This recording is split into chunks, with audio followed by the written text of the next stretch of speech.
I didn't lose my husband in a single moment. It happened piece by piece, until there was nothing left. And the truth? The affair didn't end my marriage. Someone I trusted with my deepest secrets opened their mouth. Now I have nothing. I betrayed Eric. I know that. I own it, in my own way. But if Rachel hadn't told him, if she had just let it stay buried, he would still be here. I know he would. I met Eric when I was 24. I wasn't looking for a husband. I wasn't even looking for anything serious. I had just moved cities, fresh off a bad breakup and full of the kind of reckless optimism that makes you think pain is behind you forever. But he was different. Eric was older, 29 when we met, and had this calm around him, like nothing could shake him. While I was still figuring out who I was, he already knew. It was in the way he spoke, the way he listened, the way he looked at me like I was already someone worth keeping. I used to say he grounded me. That's how I justified the speed of it all. We moved in together 6 months in, engaged at 10, married before the 2-year mark. And for a while, I really did believe we had something solid, something rare. He made me feel safe. But safe slowly turned into routine. And routine over time began to feel like invisibility. We weren't unhappy, at least not in the loud, screaming way people picture when marriages fall apart. We still had dinner together, still had intimacy, still made plans for vacations, and talked about baby names we'd probably never use. But he got busy. Work was demanding. Promotions came, and so did the long hours. And I started shrinking. It's hard to explain how a woman can feel alone in a house with a man who never misses dinner. But I did. I felt unseen, unnoticed. And then, there was Liam. Liam worked at the same marketing agency as me. He wasn't Eric. He was spontaneous, sharp-tongued, flirty in a way that made you feel like the center of gravity in any room. I didn't chase him. I didn't plan it. But I also didn't exactly resist when the flirting started feeling real. It began as late-night Slack messages, then coffee breaks that ran too long. Then one night, after a team happy hour, we kissed in the back seat of his car. I didn't tell anyone. Not even Rachel. Not at first. Rachel had been my best friend since college. We'd been through everything. Terrible. Breakups, cross-country moves, first jobs, awful bosses. She was the person who always called at 3 a.m. if I needed her. The person who knew all my secrets. Eventually, when I finally told her about Liam, she went quiet. She didn't lecture me, but I could feel the judgment radiating through the phone. "You need to stop," she said. "This isn't you." But that's the thing. It was me. Just a version of me I didn't want to examine too closely. I swore to her it was over, that I'd made a mistake, that it had only happened once. None of those things were true. The affair with Liam didn't burn, hot and fast. It simmered, quiet, controlled. He wasn't someone I wanted a future with, but in those stolen moments, he made me feel seen again, desired, alive. I told myself I was still a good wife because I came home. I cooked dinner. I laughed at Eric's dry jokes, asked about his day, made love to him when I could stomach the guilt. I told myself lies, wrapped them in pretty paper, and called it balance. But Rachel never really let it go. She'd bring him up subtly, ask if I was still in touch, make passive comments about integrity, about choices.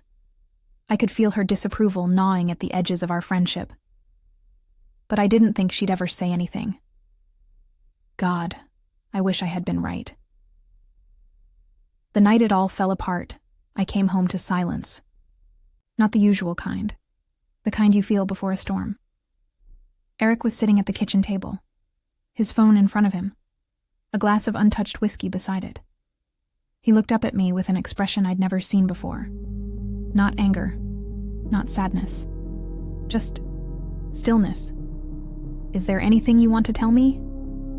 My heart dropped so fast it made me dizzy. I tried to lie.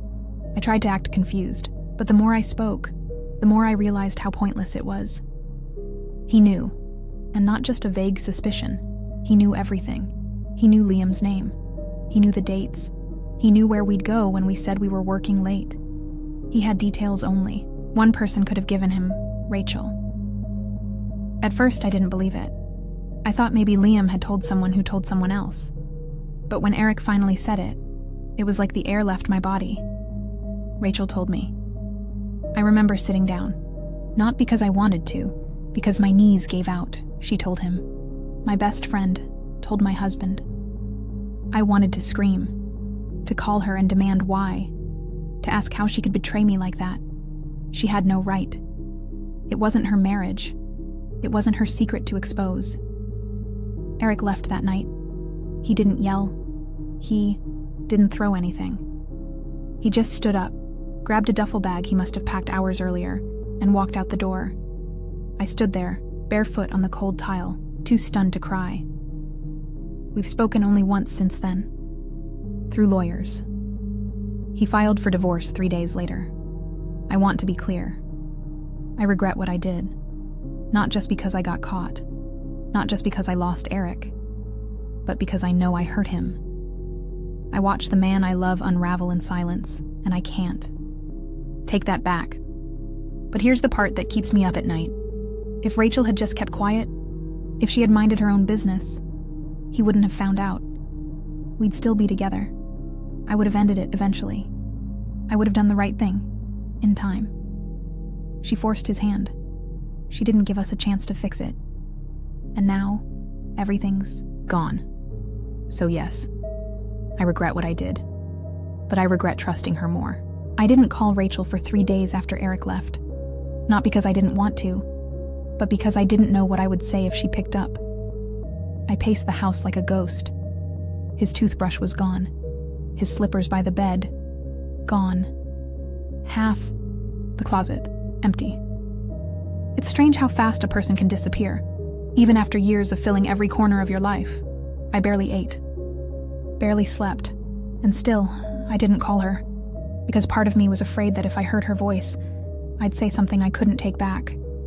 But when I finally did, when I hit her name on my phone and it rang just once before she picked up, it was already too late for any kind of calm conversation. Madison, she said, breathless.